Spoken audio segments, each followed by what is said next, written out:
Mr. Butcher. I've known Jon Butcher most of my professional life, and actually used to live with him.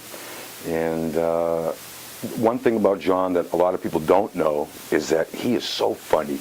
We sit around and we laugh just about anything. I met him at a clothing store way back in the day, probably early 70s, when he just got off tour with Sly and the Family Stone. And I met him the first day at this clothing store, and we hit it off right away, and we just started laughing about stuff. I don't know if we were laughing about our plight, or laughing about the people that came into the store, because back in those days it was platform heels and big bell-bottom pants and little skinny sparkle tops, and we just hit it off. And the next thing I know, I was involved with his band, Johanna Wild, which at the time I believe was the best band in Boston. But it has been a laugh fest ever since, and a lot of people don't know, because Jon can be rather serious and somewhat aloof and very professional, can really womp up a crowd, but get them alone, and things be funny. Everything is funny, and I have very great memories of hanging with Jon back in the day, and everything that he's done since, with his movies and the albums and his Grammy nominations, and it just pleases me to no end. And I'm very happy that this particular film that you folks are seeing gives Jon props, because he certainly deserves them.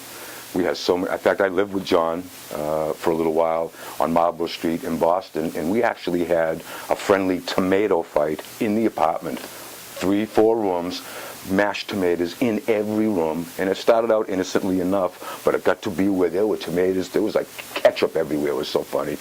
And just stories being on the road, and he's really worked. He's worked very, very hard to be where he's at.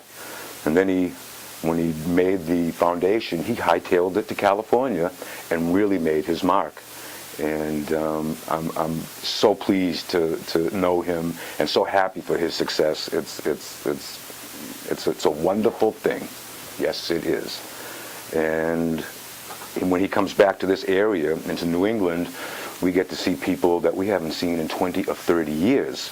And of course, that's all funny stuff too, because we'll get in the corner and just look at them and, look at this one, look at that one, look at this one, and try to hide from some people, trying to get at others, but it's always a good time. He's always in great spirits. He knows how to get the most out of his different bands, from Johanna Wild to Jon Butcher Axis to the different incarnations that he's had over the years. It's just great, and people love to see him.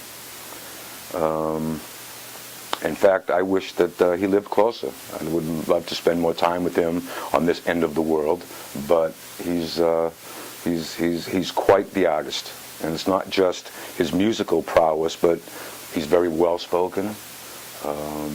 He can be very classy when called for. People respect his opinions, and they listen to him. And he don't suffer fools at all. He will just as soon walk away from you than engage in something that's just not his cup of tea. But musically, one of my favorite people to listen to, and just the diverseness in his repertoire is really something else.